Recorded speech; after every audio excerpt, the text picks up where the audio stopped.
Hi friends, welcome back to our channel. ఈరోజు మన video recipe చిన్న పిల్లలకి ఎంతో బలాన్ని ఇచ్చే పాల పౌడర్ అండి. ఈ పాల పౌడర్ని ఇంట్లోనే ఈజీగా తయారు చేసుకోవచ్చు. సో ఎలా తయారు చేసుకున్న వీడియోలో చూపిస్తాను. వీడియో స్కిప్ చేయకుండా చూసేయండి.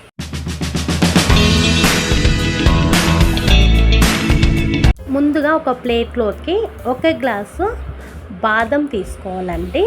సేమ్ అదే గ్లాస్తో ఒక గ్లాసు కాజు తీసుకోవాలి. బాదం కాజు సేమ్ క్వాంటిటీ తీసుకోవాలి. నెక్స్ట్ పొద్దుతిరుడు గింజలండి, సన్ఫ్లవర్ సీడ్స్. వీటిని మాత్రం గ్లాసు నిండా కాకుండా కొద్దిగా తక్కువ తీసుకోవాలండి.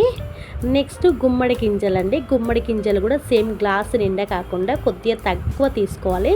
గ్లాస్ సగానికి కంటే కొద్దిగా ఎక్కువ, గ్లాస్ నిండా కంటే కొద్దిగా తక్కువ తీసుకోవాలి. ఆ తర్వాత డ్రై డేట్స్ అండి. వీటిని మాత్రం ఒక 10-12 వరకు తీసుకోవాలి.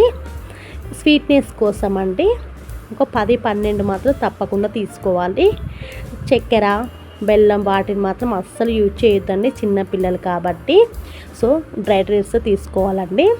నెక్స్ట్ డ్రై డేట్స్లో ఉన్న గింజల్ని తీసివేసుకోవాలండి. గింజల్ని తీసివేసిన తర్వాత ఆ డ్రై డేట్స్ని కొద్దిగా చిన్న చిన్న ముక్కలుగా కట్ చేసుకొని పెట్టుకోవాలి. ఇదిగో వీడియోలో చూపించిన విధంగా ఈ విధంగా చిన్న ముక్కలుగా కట్ చేసుకొని పెట్టుకుంటేనే మనము ఆ పౌడర్ని ప్రిపేర్ చేసేటప్పుడు చాలా ఈజీగా ఉంటుందన్నమాట. ఇదిగో నేను గింజలు తీసాను చూడండి. ఈ విధంగా గింజలు తీసివేసుకొని ఇలా చిన్న చిన్న ముక్కలుగా కట్ చేసుకొని పెట్టుకోవాలి.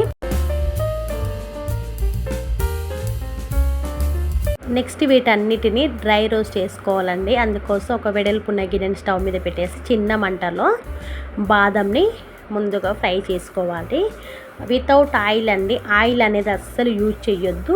సో ఆయిల్ లేకుండానే మంచిగా ఫ్రై చేసుకోవాలి. మాడనివద్దు, చిన్న మంటలో నిదానంగా వేయించుకోవాలి. ఇలా వేగిన తర్వాత ఒక ప్లేట్లోకి తీసుకొని నెక్స్ట్ కాజు అండి. కాజు కూడా సేమ్ ఆ విధంగానే చిన్న మంటలోనే మంచిగా ఫ్రై చేసుకోవాలి. కొంచెం కలర్ వచ్చేంత వరకు ఈ విధంగా కలర్ వచ్చిన తర్వాత అవి కూడా ప్లేట్లోకి తీసుకొని నెక్స్ట్ పొద్దుతిరుడు గింజలు, సన్ఫ్లవర్ సీడ్స్, వీటిని కూడా చిన్న మంటలో డ్రై రోస్ట్ చేసుకోవాలి.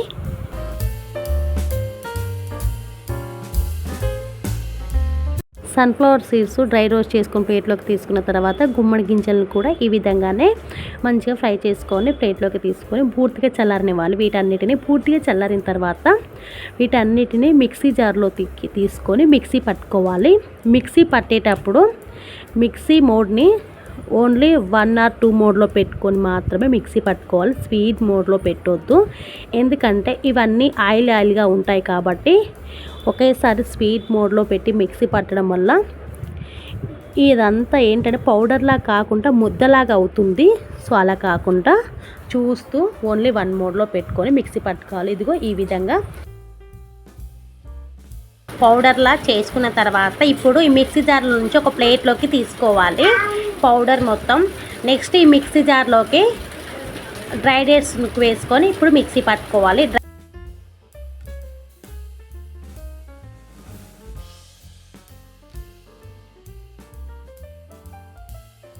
నెక్స్ట్ మంచి ఫ్లేవర్ కోసం ఏలకులు వేసుకోవాలి. ఇలాచీలు ఉంటాయి కదా, ఇలాచీలు ఒక 5-6 వేసుకుంటే సరిపోతుంది. ఇప్పుడు మిక్సీ పట్టుకోవాలి. ఇదిగో ఈ విధంగా మంచి పౌడర్ లాగా మిక్సీ పట్టుకొని ఇప్పుడు ముందుగా మనం మిక్సీ పట్టుకున్న బాదం అండ్ కాజు పౌడర్లో డ్రై డేట్స్ పౌడర్ని ఇందులో కలిపేసుకోవాలి. ఇంకింతేనండి,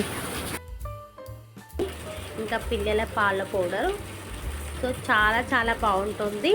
డైలీ పిల్లలకి evening or morning or evening ఒక 1 గ్లాస్ పాలల్లో ఒక 1 టేబుల్ స్పూన్ వేస్తే సరిపోతుంది. వేసి బాగా మంచిగా పాలని బాగా కలుపుకోవాలి. ఇంతేనండి.